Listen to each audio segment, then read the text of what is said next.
Olá, aqui é Alex Oliveira e eu queria começar essa conversa trazendo uma notícia muito importante. Talvez você não tenha parado para pensar, mas eu quero te dizer que o Evangelho está sob ataque. E é necessário que aqueles que são cristãos de verdade se posicionem na defesa do Evangelho. Isso não é algo novo. O próprio apóstolo Paulo, na carta aos Filipenses, capítulo 1, versículo 16, disse que ele ali se encontrava para a defesa do Evangelho. Então é necessário, em algum momento da nossa vida, que nós, como igreja, nos levantemos para defender o Evangelho. E esse ataque ao Evangelho visa promover algo na igreja muito sutil que pode desvirtuar a igreja do seu caminho. Perca o sentido de existir. E essa defesa do Evangelho inclui pensarmos em três questões muito importantes. Por exemplo, quando foi que a igreja deixou de sentir-se responsável por sustentar o testemunho do Senhor Jesus e passou a preocupar-se com a eleição de presidentes? Ou quando foi que a igreja tirou os olhos do reino de Deus e passou a olhar para o reino dos homens?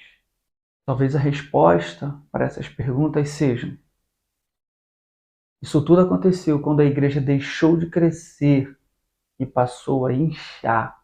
Crescimento, amados, vem do Senhor. Em Atos mesmo, a palavra fala que a igreja ia crescendo em graça e em número, e dia a dia o Senhor acrescentava os que iam sendo salvos. Mas o inchaço, o Senhor já tinha advertido, provinha daquela mulher que escondeu algumas medidas de fermento dentro da massa e acabou levedando toda a massa, ou seja, produzindo um crescimento anormal, um crescimento que não é proveniente da própria natureza daquele elemento, e sim pelo acréscimo de algo externo. Em Mateus capítulo 13, no versículo 31, o Senhor mostra como que o ato dessa mulher de esconder medidas de fermento na massa levedou toda a massa, e o que isso veio a causar? E ele diz o seguinte, que o reino de Deus era semelhante a um grão de mostarda que um homem plantou no seu terreno e veio dar árvore, e essa árvore cresceu, e cresceu mais do que todas as outras, a ponto das aves dos céus fazerem ninho nos seus galhos. Ora, a gente sabe que o grão de mostarda dá uma planta pequena. Que árvore é essa? Isso é fruto de um crescimento anormal. E essas aves dos céus, figuradamente, podemos entender como anjos caídos que estão estabelecidos nos ares, nas regiões celestes. Então esses poderes do mal acabam se assentando nos galhos desse reino de Deus crescido de forma anormal. Irmãos, traduzindo isso, nós podemos dizer que a igreja vive um crescimento anormal.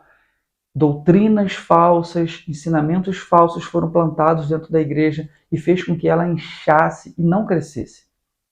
Esse inchaço da igreja permitiu com que doutrinas de demônios entrassem na igreja, se estabelecessem como sendo doutrinas divinas.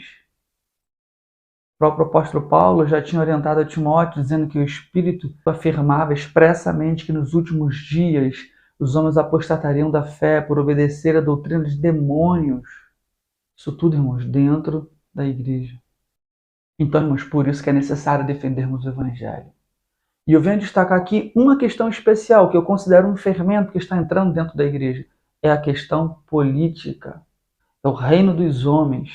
A igreja tirou os olhos do reino de Deus e colocou no reino dos homens. Também não é novo. Já na antiguidade, a igreja havia se juntado com o Império Romano, ou seja, com reinos humanos, na perspectiva de que isso pudesse produzir expansão do evangelho sobre toda a terra. Utilizando-se das estruturas do império, das estruturas de poder estabelecidas naquele contexto, a igreja poderia alcançar multidões. E o evangelho assim ser pregado em todas as esferas da terra. Mas não foi bem isso que aconteceu. Essas estruturas de poder acabaram corrompendo os quadros da igreja. Então, irmãos, eu queria dizer que o Brasil será de Jesus, todas as nações serão do Senhor, o planeta Terra será do Senhor, porque todo joelho vai se dobrar e toda língua vai confessar que Jesus Cristo é o Senhor. Mas a autoridade com a qual o Senhor vai estabelecer esse padrão é uma autoridade espiritual. Por isso a igreja é responsável por introduzir o rei em seu reino. A igreja vai introduzir Jesus como rei de todas as nações. e vai fazer isso pregando o evangelho, vai fazer isso lutando contra os poderes do mal, vai fazer isso de forma espiritual. A terra foi sequestrada, foi usurpada por anjos caídos e por Satanás. E a igreja é responsável por colocar o Senhor no governo da terra e permitir a manifestação do reino de Deus. O reino de Deus já está estabelecido em realidade de vida, mas esse reino que está em realidade se manifestará a todas as nações. E a igreja é a grande responsável por todo esse processo. A igreja guerreia e o rei governa. Pensa nesse conflito atual entre a Ucrânia e a Rússia. Os soldados que estão em campo de batalha, aqueles que vencerem o conflito, não serão eles que governarão, mas será o chefe da nação que os enviou que assumirá o controle das regiões conquistadas. Então os soldados guerreiam e o seu líder governa.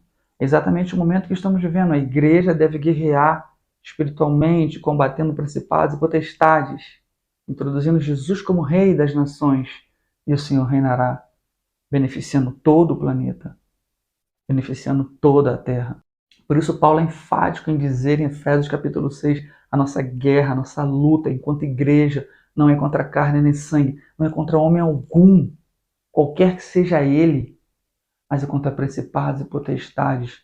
Então, irmãos, coletivamente estamos em guerra contra os opressores do mundo, mas eles não prevalecerão contra a igreja gloriosa do Senhor Jesus, em posse da sua autoridade espiritual. É para essa batalha que fomos chamados como cristãos. Portanto, a guerra é espiritual. A esfera de ação dessa guerra é espiritual. As armas de combate são espirituais. As ideologias em conflito são espirituais. Trevas e luz, tudo é espiritual. Não confunda, irmão. Essa luta espiritual com as oposições humanas políticas. Imagina um cano enorme, um duto onde passa água, quebrasse no quintal da sua casa e começasse a jorrar rios e rios de água para dentro da sua casa. Porque esse cano quebrou. Adiantaria pegar um balde d'água e jogar e ficar retirando a água da casa com balde, se no quintal está entrando rios de água? Claro que não. Precisamos ir na fonte do problema, ir no cano quebrado no quintal, sanar esse problema e a casa alagada terá fim. Assim é na terra. Não adianta a gente olhar para a falta de caráter, para a falta de amor das pessoas e achar que um governo humano vai resolver isso, porque não vai. Isso não vem, essas questões de trevas não vêm dos governos humanos, mas vêm dos principados e potestades, que são espíritos que governam sobre os reinos. São eles que fomentam entre os homens todo esse caos estabelecido. Então não adianta a gente querer trocar político. O que temos que fazer é atacar nas regiões celestes. É ali o nosso combate. É ali que a gente resolve o problema da terra. Então pense comigo, irmãos. Vamos entrar na luta verdadeira. Vamos combater o bom combate e guardar a fé. É para isso que o Senhor nos chamou. Coletivamente somos a igreja, a noiva do Cordeiro. Somos um exército do Senhor. Estamos aqui para resolvermos os problemas da humanidade, para enfrentarmos os espíritos, as potestades que oprimem os homens. Vamos destronar Satanás e vamos entronizar o Senhor como Rei soberano, como desejado, como amado das nações. Está disposto?